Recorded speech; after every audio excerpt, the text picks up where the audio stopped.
So I finally sat down to watch Zack Snyder's Justice League for the first time. So, like a lot of people, when I first watched the theatrical cut of Justice League back in 2017, I was largely unimpressed, to say the least. And while I'm not exactly the biggest fan of Snyder's last two DC films, I was interested in seeing what his original vision was for Justice League.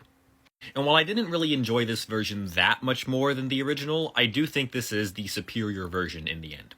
Taking place not long after the events of Batman vs. Superman, we simply follow Cyborg, Flash, Batman, Superman, Wonder Woman, and Aquaman as they attempt to stop an invasion led by Steppenwolf. The first thing that stuck out to me about this cut was how much more time we were spending with each character. I found myself caring a lot more about certain characters as we got a lot more background, which made their development much more impactful this time around. The cinematography here, much like Snyder's other films, really elevated the experience for me. Just so many gorgeous shots that show off just how iconic these characters are, and I couldn't get enough of it.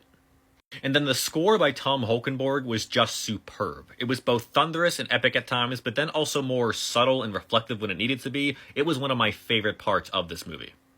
Now, while I do think this cut is an improvement over the original, I don't think it's by that much in my opinion, and most of my issues come down to its runtime. At 4 hours, this movie is so much longer than it needed to be and dragged a lot. There were so many scenes that I thought could have been shortened or removed from the film entirely, and if it was just about an hour shorter, I think the pacing could have been a bit better.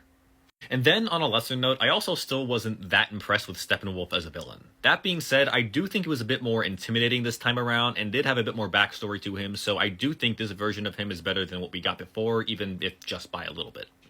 Despite my gripes with this cut, ultimately I am glad that Zack Snyder got to make his movie, and I did enjoy a lot of what his original vision was, even if I didn't enjoy all of it. From his characters to its visuals and score, I won't deny that this was at least a fun time that Snyder fans might get more out of.